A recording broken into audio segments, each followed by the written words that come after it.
Mesdames, Messieurs, bonjour. Très heureux de vous retrouver ici en direct du salon Agrimax pour un débat sur le thème autonomie, la fin d'un tabou en agriculture. Alors c'est vrai que l'autonomie, on avait toujours du mal à en parler jusqu'à présent. Aujourd'hui, on a l'impression que c'est totalement accepté et même au contraire boosté par les agriculteurs. Et on va pouvoir en parler avec Céline Zanetti. Bonjour. Bonjour. Vous êtes conseillère viande bovine et fourrage à la Chambre d'agriculture de Moselle. À ma droite, Maëva Guillet, bonjour. Bonjour. Vous êtes chargée de mission autonomie azotée et protéique des systèmes et des territoires à la Chambre d'agriculture Grand Est, donc ici même. Et puis juste à vos côtés, Laurent Rouillet, bonjour. Bonjour. Vous êtes polyculteur éleveur, laitier et allaitant, donc au sein d'un GAEC, donc en Meurthe et Moselle.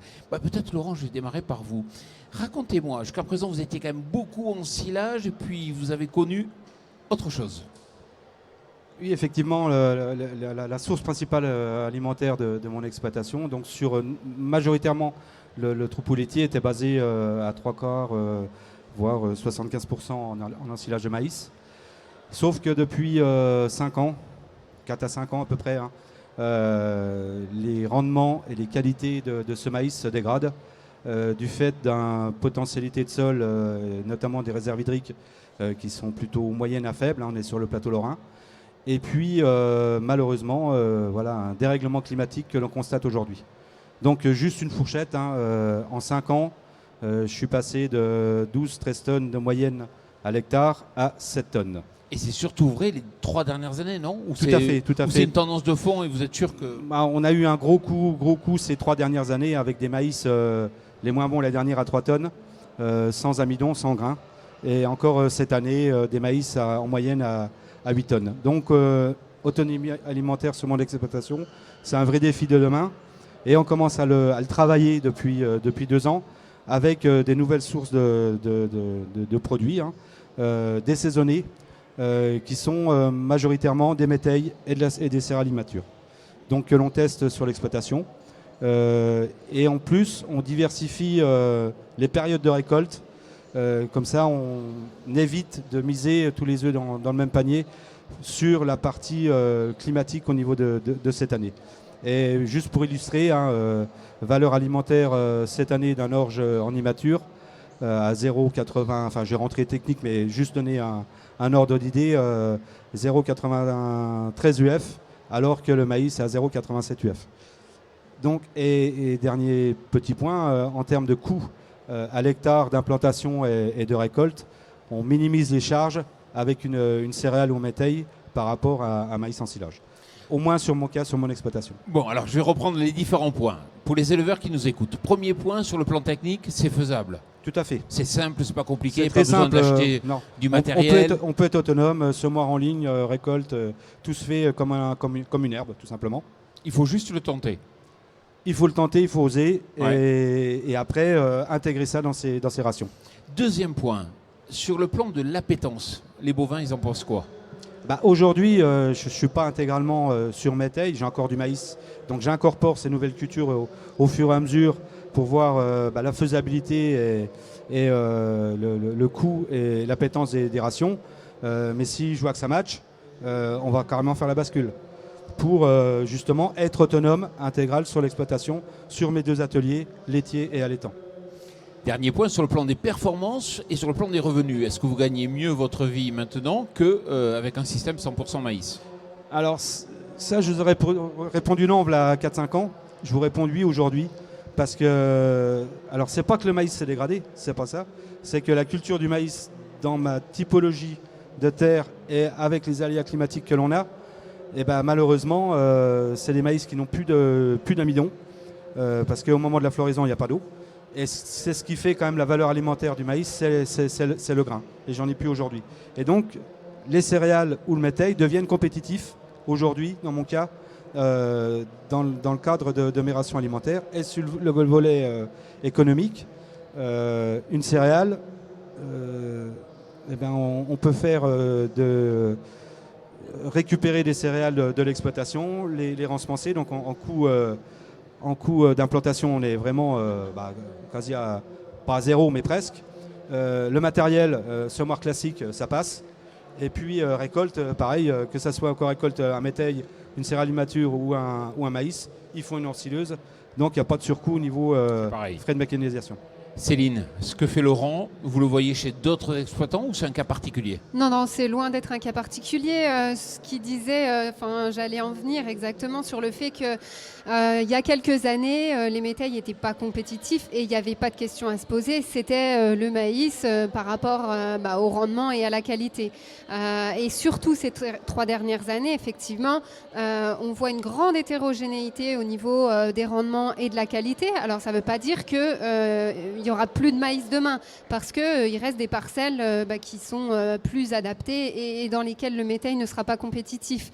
Mais il reste toutes ces parcelles à potentiel limité, où là il faut bien faire quelque chose pour nourrir les animaux, et les métails deviennent effectivement compétitifs.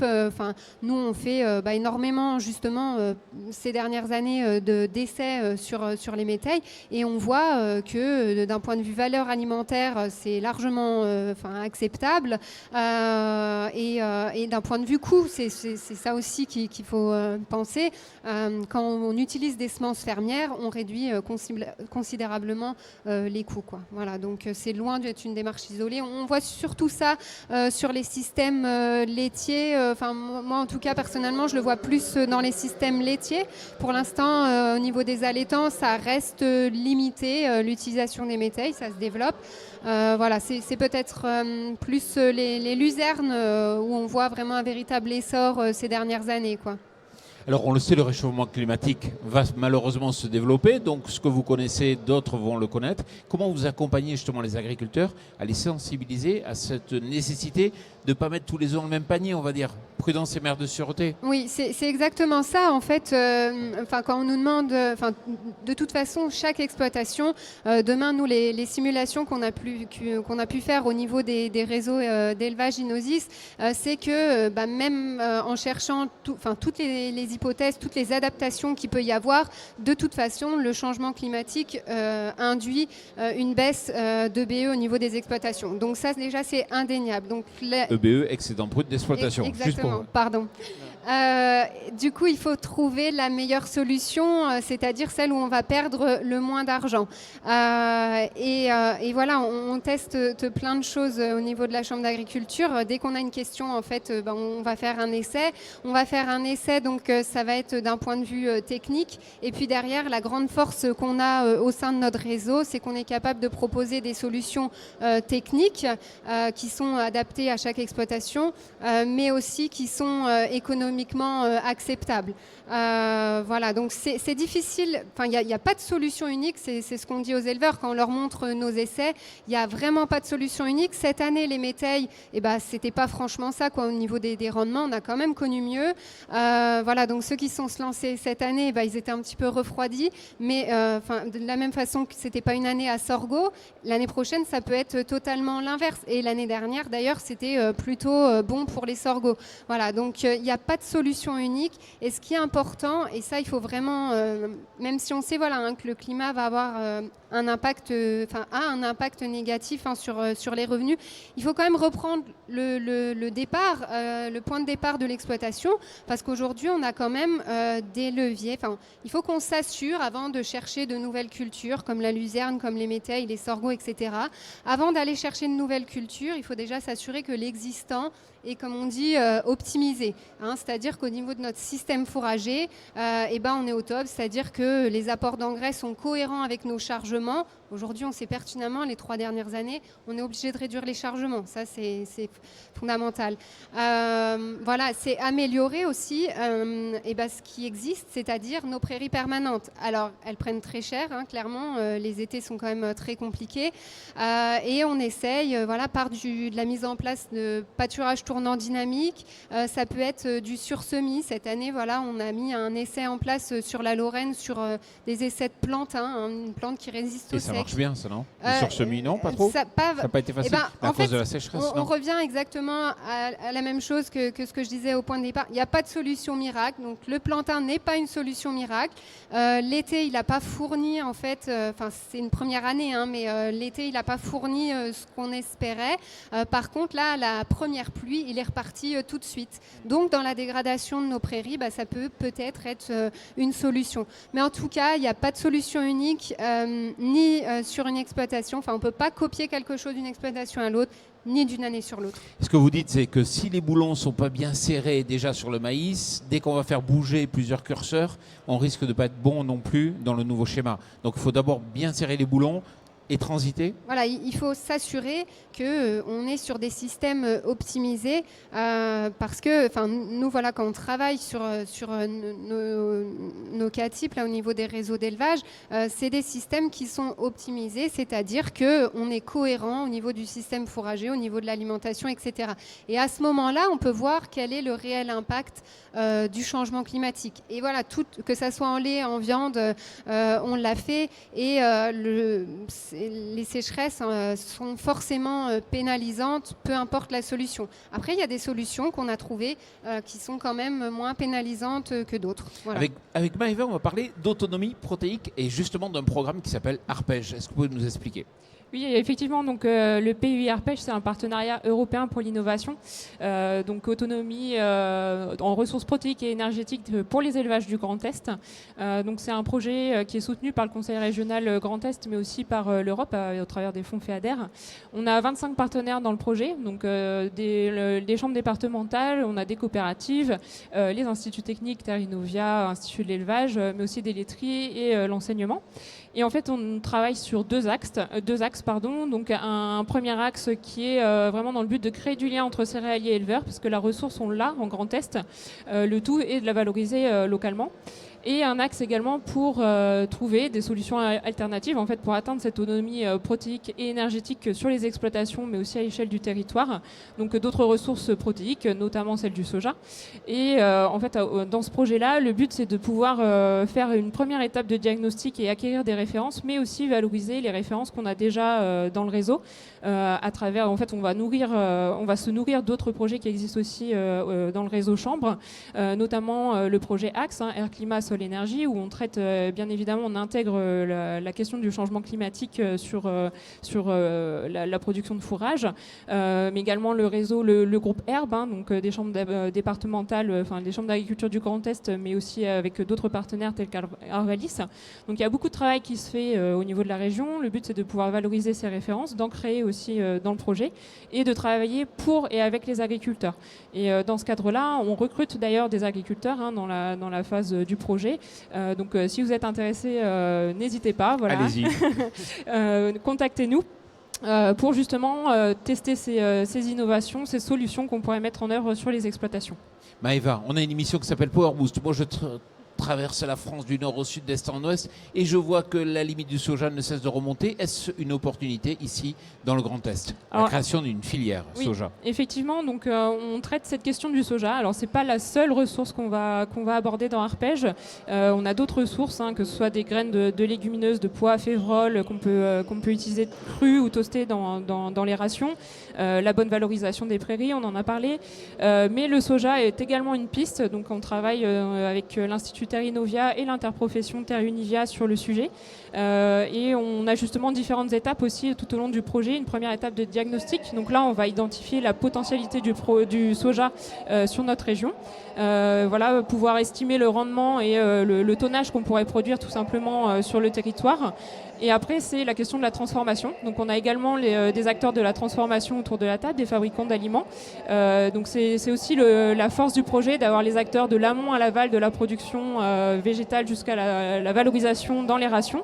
Donc à travers aussi une expérimentation qu'on mène au lycée agricole de Rethel, donc c'est d'incorporer du soja produit localement sous une autre forme que du tourteau. Donc par exemple là on sera sur du soja toasté pour acquérir des références locales justement dans les rations des élevages sur le Grand Est. Et puis vient aussi la question de la valorisation économique. Donc on a des acteurs économiques aussi autour du projet, enfin dans le projet autour de la table, pour justement chercher la valeur ajoutée, aller chercher vers des ressources qu'on pourrait produire en Grand Est non OGM. C'est comment valoriser et comment soutenir nos agriculteurs vers ce type de démarche. Ouais, savoir le produire et savoir le transformer pour le valoriser. Toute dernière question, parce qu'on arrive déjà à la fin de cette émission. Je crois que votre voisin fait de la méta. C'est d'ailleurs l'occasion de rappeler qu'on va lancer une émission qui s'appelle Les Experts du Biogaz pour justement, chaque semaine, chaque mois, expliquer un peu mieux cette mutation vers la méta.